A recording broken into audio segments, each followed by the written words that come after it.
Hi hello friends, welcome to open talk Tamil. நம்ம சேனலை பார்க்குற அனைத்து நல்ல உள்ளங்களுக்கும் இனிய வணக்கங்கள். ஸோ டுடே டாப்பிக்கில் என்ன பார்க்க போகிறோன்னு பார்த்தீங்கன்னா, நம்ம இந்த வீக் வந்து சக்ஸஸ்ஃபுல் பீப்புள் மாதிரி ஆகிறதுக்கான டிப்ஸ் அண்ட் ட்ரிக்ஸை பற்றி தான் பேசிக்கிட்டு இருக்கோம். ஸோ போன 2 வீடியோ நீங்கள் பார்க்கலன்னா போய் பார்த்துட்டு வந்துடுங்க. அப்போ தான் நம்ம இப்போ என்ன சொல்கிறோன்னு உங்களுக்கு புரியும். ஸோ வீடியோ ஃபுல்லாக பாருங்கள், அப்போ தான் உங்களுக்கு ஓரளவுக்கு புரிஞ்சிக்க முடியும். இல்லை 2-3 தாட்டி கூட பாருங்கள், அப்போ தான் உங்களுக்கு கொஞ்சம் இன்னும் யூஸ்ஃபுல்லான இன்ஃபர்மேஷன் புரியும் நல்லா.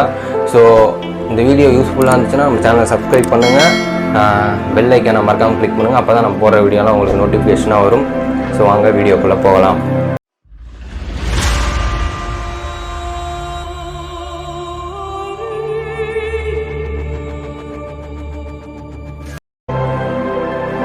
ஸோ ஃப்ரெண்ட்ஸ், இப்போ வந்து நம்ம எதை பற்றி பார்க்க போகிறோன்னு பார்த்தீங்கன்னா கோல்ஸ்.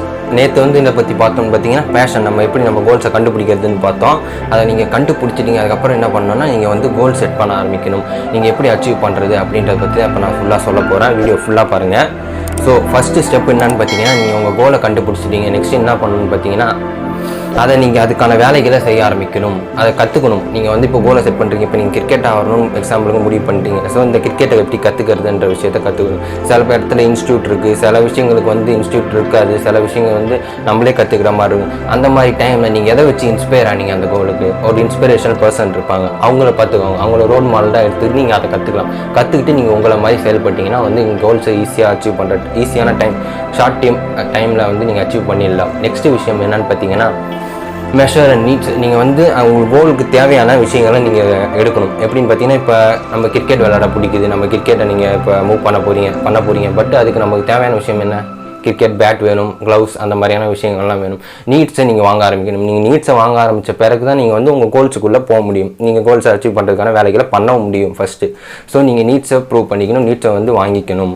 நெக்ஸ்ட்டு என்ன பண்ணணும் பார்த்தீங்கன்னா, டெட்லைன் வைக்கணும். உங்களுக்கு தேவையான டெட்லைனை நீங்கள் வச்சா மட்டுமே நீங்கள் வந்து உங்கள் கோல்ஸை அச்சீவ் பண்ணுறதுக்கு ஈஸியாக இருக்கும். வேணால் நம்ம டெட்லைன் வைக்காமல் நம்ம ஒரு விஷயத்தை பண்ண போகிறோம்னு சொல்லிட்டு பண்ண ஆரம்பிச்சிடுவோம். பட் அதை வந்து நம்ம கரெக்டாக பண்ணி முடிக்க முடியாது. ஏன்னு பார்த்தீங்கன்னா, நம்ம டெட்லைன் வைக்காத காரணத்தினால நம்ம வந்து இப்போ பண்ணிக்கலாம் அப்போ பண்ணிக்கலாம் கொஞ்சம் தள்ளி போடும்போது நம்ம வந்து சோம்பேறி ஆகிடும், நம்ம அதை பண்ணாமல் விட்டுருவோம். ஸோ நீங்கள் வந்து உங்கள் டெட்லைன் வச்சுட்டு அதுக்காக நீங்கள் வேலையை செய்ய ஆரம்பிப்பீங்க. ஸோ டெட்லைன் வந்துச்சு, கிட்ட வந்துச்சு அப்படின்னு நீங்கள் செய்ய ஆரம்பிக்கும் போது ஒரு இன்ஸ்பிரேஷனாக செய்வீங்க, ஒரு மோட்டிவாக செய்வீங்க அந்த விஷயத்தை. நெக்ஸ்ட்டு விஷயம் நீங்கள் என்ன பண்ணணும்னு பார்த்தீங்கன்னா,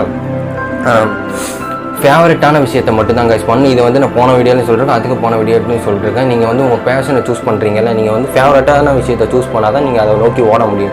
நீங்கள் உங்கள் சொந்த பந்தங்களுக்காக ஒரு விஷயத்தை மாற்றி நீங்கள் உங்கள் பேஷனை வச்சிங்கன்னா நீங்கள் அந்த விஷயத்தை சக்ஸஸாக அடைய முடியாது. ஸோ உங்களுக்கு பிடிச்சிருக்கா பாருங்கள், அந்த விஷயம் உங்களுக்கு பிடிச்ச விஷயத்தை நீங்கள் பண்ணும்போது தான் நீங்கள் சக்ஸஸ்ஃபுல் மேனாக ஆக முடியும். ஸோ நீங்கள் இந்த விஷயத்தில் நீங்கள் தெளிவாக இருந்துக்கணும். ஏன்னு பார்த்தீங்கன்னா, இப்போ நம்ம வந்து இந்த சக்ஸஸ்ஃபுல் பீப்புள் மாதிரி நம்ம இதை பண்ண ஆரம்பிச்சிட்டோம். ஸோ பண்ண ஆரம்பிக்கும் போது கடைசியில் நம்ம இதில் ஃபெயில் ஆனால் நம்ம வந்து இதை பண்ண தோணாது, திருப்பியும் இது பண்ண மாட்டோம். ஏன்னு பார்த்தீங்கன்னா, வந்து சோர்வு அடைஞ்சிரும், இதை என்னால் திருப்பி பண்ணிக்கிட்டு அப்படின்னு நம்மளே அதை வந்து ட்ராப் அவுட் பண்ணுற நிலைமைக்கு போயிடும். ஸோ நீங்கள் அதை மட்டும் பண்ணக்கூடாது. ஸோ நீங்கள் அதை தோற்றாலும் திருப்பி அதை பண்ணணுன்ற எய்முக்குள்ளே வந்துடணும். நெக்ஸ்ட்டு விஷயம் நான் வந்து சொல்லணும்னு பார்த்தது என்னென்னு பார்த்தீங்கன்னா, டைம். இப்போ வந்து நம்ம கோலை செட் பண்ணிட்டாங்க, கோலை நம்ம செட் பண்ணணும்னா எவ்வளோ பீரியட் டைமுக்கு செட் பண்ணணும், நம்ம கோலில் ஏற்ற மாதிரியான விஷயங்களை செட் பண்ணணும். எப்படின்னு பார்த்தீங்கன்னா, இப்போ கிரிக்கெட்டை நம்ம ஃபுல்ஃபில் நம்ம இந்தியன் டீம் ஆடணும்னா எவ்வளோ நாள் ஆகும், அந்த மாதிரி நீங்கள் கணக்கு பண்ணணும். அதுக்கான விஷயங்கள் என்ன, ரஞ்சி ட்ராஃபி அந்த மாதிரியான ஃபஸ்ட்டு நம்ம போய் சேர்றது, அந்த மாதிரியான விஷயங்கள்லாம் இருக்குல்ல, நீங்கள் கோல் டைம் பீரியடை எக்ஸ்டெண்ட் பண்ணி வைக்கணும். இப்போ நம்ம டான்ஸ் ஆடுறோன்னு வச்சுக்கோங்க, ஒரு ப்ரொஃபஷனல் டான்ஸர் ஆகிறதுக்கு எவ்வளோ நாள் ஆகும் நினைக்கிறீங்க? சரி, ஒரு ப்ரொஃபஷனல் டான்ஸர் வந்து ஒரு 6 மாதத்துலேயே ப்ரொஃபஷனல் டான்ஸராக மாறிடுறாரு. ஓகே, நம்ம 6 மாதம் டைம் வைக்கணும், இல்லை 3 மாதமாக டைம் வைக்கணும். நம்ம அது 1 மாதம் டைமை வச்சுட்டு கோலை செட் பண்ணுறோம், 1 மாதத்துக்குள்ள நம்ம அச்சீவ் பண்ணுறோம்னா அச்சீவ் பண்ண முடியாது, இம்பாசிபிளான விஷயம். ஸோ இம்பாசிபிளான விஷயத்தை நீங்கள் செட் பண்ணுறது தவிர்க்கணும். நம்ம பாசிபிளாக முடியும்ன்ற விஷயத்தை வந்து நம்ம கோலாக வைக்கணும். ஓகேவா? நெக்ஸ்ட் என்னென்னு பார்த்தீங்கன்னா, டைம் டேபிள் நீங்கள் செட் பண்ணணும். டைம் டேபிள் ஏன் செட் பண்ணணும்னு பார்த்தீங்கன்னா, நீங்கள் வந்து ஒரு ஆர்டராக ப்ரிப்பேர் பண்ணும்போது அவங்க வந்து இன்னும் பண்ணுறதுக்கு ஈஸியான விஷயமா இருக்கும். ஒரு விஷயத்தை ப்ரிப்பேரே பண்ணாமல் நம்ம அந்த விஷயத்துக்குள்ளே இறங்கிட்டோம்னா நம்ம என்ன பண்ணுறதுனே தெரியாது, நடுவில் வந்து மூச்சிடும், பாதி விஷயத்தை பண்ணிவிட்டு வந்து பண்ண முடியாமல் போயிடும். அந்த மாதிரி விஷயங்கள்லாம் இருக்குது. நீங்கள் உங்கள் டைம் டேபிளை செட் பண்ணணும். எப்படி செட் பண்ணணும்னு பார்த்தீங்கன்னா, டைம் டேபிளில் இப்போ நம்ம கோல் வந்து டெட்லைன் வச்சுருப்போம், எவ்வளோ ஒரு 3 வருஷத்துக்கு டெட்லைன் வைக்கிறோம்னு வச்சுக்கோங்க. 3 வருஷத்துக்கு நம்ம டெட்லைனை வச்சு முடிக்கும்போது நம்ம அதுக்கான பாதி விஷயம் வந்து எவ்வளோ நாளுக்குள்ளே பண்ணியிருக்கணும், அதுக்கான பாதி வேலைகளை பண்ணாதான் நம்ம வந்து இந்த வருஷத்துக்குள்ள பாதி வேலைகளை பண்ணாதான் நம்ம டெட்லைனுக்குள்ளே அதை ரீச் பண்ண முடியும். ஸோ இப்போ நான் இந்த ஒரு நாளைக்கு இந்த வேலையை பண்ணால் மட்டுமே நான் வந்து ஒரு நாளைக்கு இந்த வேலையை பண்ணும்போது தான் நம்ம வந்து டெட்லைனுக்குள்ளே நம்ம வேலையை முடிக்க முடியும். ஸோ நம்ம ஒரு நாளுக்கு தேவையான விஷயங்களை ஃபஸ்ட்டு சூஸ் பண்ணணும். 1 டேக்குள்ள நம்ம இதை பண்ணி முடிச்சாதான் நம்ம 1 மாதத்துக்குள்ளே இதை பண்ணி முடிக்க முடியும். அதுக்கப்புறம் நம்மளோட டெட்லைனுக்குள்ளே இதை பண்ணி முடிக்கணும்னு சூஸ் பண்ணணும். நான் சொல்கிறது புரியும்னு நினைக்கிறேன். ஸோ ஒரு 1 டேக்குள்ளே நம்ம வந்து செட் பண்ணிட்டோம். நெக்ஸ்ட் வந்து செட் பண்ணுறது பார்த்தீங்கன்னா 1 மந்த்துக்குள்ளே இதை முடிச்சிருமா, நம்ம ஒரு டேக்கு இதை பண்ணால் 1 மந்த்துக்குள்ளே இவ்வளோ பண்ணி முடிக்க முடியும்னு ஒரு டைம் டேபிள் செட் பண்ணணும். நெக்ஸ்ட்டு வந்து நம்ம கோலை முடிக்கிற நிலைமைக்கு வரும்போது அதை செட் பண்ணி முடிக்காதான் நம்ம வந்து இதை ஈஸியாக பண்ணி முடிக்க முடியும். ஸோ இதை நீங்கள் புரிஞ்சிக்க வேண்டிய விஷயம். இதை வந்து நீங்கள் பண்ணிங்கன்னா தான் உங்களுக்கு இன்னும் யூஸ்ஃபுல்லாக இருக்கும், ஈஸியாகவும் இருக்கும். நெக்ஸ்ட் விஷயம் நான் என்ன சொல்லணும்னு நினச்சேன்னு பார்த்தீங்கன்னா செக்கிங். நீங்கள் வந்து ஒரு விஷயத்தை வந்து சேரும்போது அதை செக் பண்ண ஆரம்பிக்கணும். இப்போ நம்ம கோலை வந்து இப்போ வச்சுட்டோம், அந்த டைம் டேபிள் வச்சுட்டோம், எல்லா விஷயத்தையும் வச்சுட்டோம். பட் நடுவில் நம்ம செக் பண்ணாமல் விட்டுட்டு நம்ம பாட்டு நம்ம வேலையை பண்ணிகிட்டே இருந்தோம்னா நம்ம வந்து மறந்துடுவோம் எவ்வளோ தரம் பண்ணியிருக்கோம், எவ்வளோ விஷயம் பண்ணிருக்கோம், நம்மளுக்கு அதை வந்து ஞாபகமும் இருக்காது. ஸோ அதை வந்து நம்ம மறந்துட்டோம்னா நம்ம பாதி பண்ணாமல் கூட விடலாம் சில டைமில். ஸோ அதிகமாக பண்ணிருக்கலாம். ஸோ அந்த மாதிரி விஷயங்கள்லாம் இருக்குது. ஸோ நீங்கள் வந்து ஒரு நாளைக்கு பண்ணி முடிக்கும்போது செக் பண்ணணும், ஒரு மாதத்துக்கு அந்த விஷயத்தை பண்ணி முடிக்கும்போது நம்ம செக் பண்ணணும். ஸோ செக் பண்ணிகிட்டே இருக்கும்போது தான் நம்ம வந்து கான்ஃபிடென்ட்டாக இன்னும் மூவ் ஆகிட்டே இருக்க முடியும். ஸோ நெக்ஸ்ட்டு நான் என்ன சொல்லணும்னு நினச்சேன்னு பார்த்தீங்கன்னா, மணிக்காக இந்த விஷயத்த பண்ணாதீங்க. நான் எல்லா வீடியோலையும் அதான் சொல்கிறேன். நீங்கள் மணியை நினச்சி இந்த விஷயத்த பண்ணிங்கன்னா நீங்கள் கோலை அச்சீவ் பண்ண முடியாது, ஒன்றுமே பண்ண முடியாது, வேஸ்ட்டு தான், உங்கள் டைம் வேஸ்ட்டு. இப்போ நம்ம காசு இது கிடைக்கணும்னு நினச்சி ஒரு விஷயம் பண்ணால் நமக்கு அதிலே தான் ஆர்வமே இருக்குன்ற அதை தாண்டி நம்ம எந்த விஷயத்தையும் மூவ் பண்ண மாட்டோம் இம்ப்ரெஸ்ஸாக.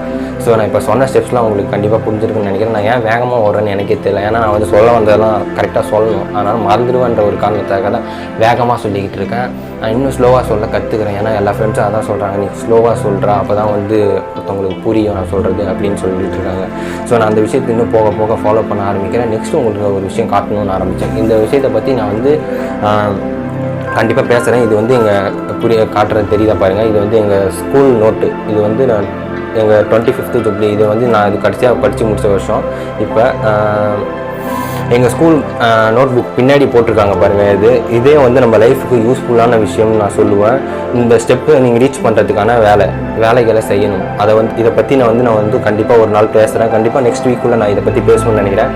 ஐ won't do it, I can do it, I want to do it, how do I do it, I will try to do it, next I can do it, I will do it, I will did it. So இந்த விஷயம் வந்து உங்கள் லைஃபுக்கு முக்கியமான ஒரு விஷயம். நம்ம சின்ன இடத்துலேருந்து மேலே போகிறதுக்கான ஒரு பீக்குன்னு சொல்லலாம். இது பீக் அடைவோன்னு சொல்லுவாங்கள்ல, அவங்க பீக் அடையிறதுக்கான ஒரு வே தான் இது. எங்கள் ஸ்கூலில் இது வந்து 2 இயர்ஸாக கொடுத்துட்ருக்காங்க. இது வந்து எங்கள் அப்பா என்னன்னு தெரியாது, நான் அதை பற்றிலாம் சும்மா கண்டுக்க மாட்டேன். சும்மா நோட்டை வந்து வச்சு கிரிக்கிட்டு இருப்பாங்க.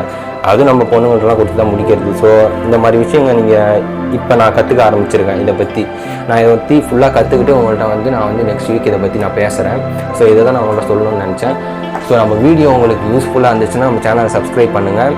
அப்போ தான் வந்து நம்மளோட சேனல் ரீச் ஆகும். இல்லைனா வந்து இதுக்குள்ளேயே இருக்கும்போது நிறைய பேருக்கு என்னால் சொல்ல முடியாது, நிறைய விஷயம் நான் ஷேர் பண்ணணும்னு நினைக்கிறேன்.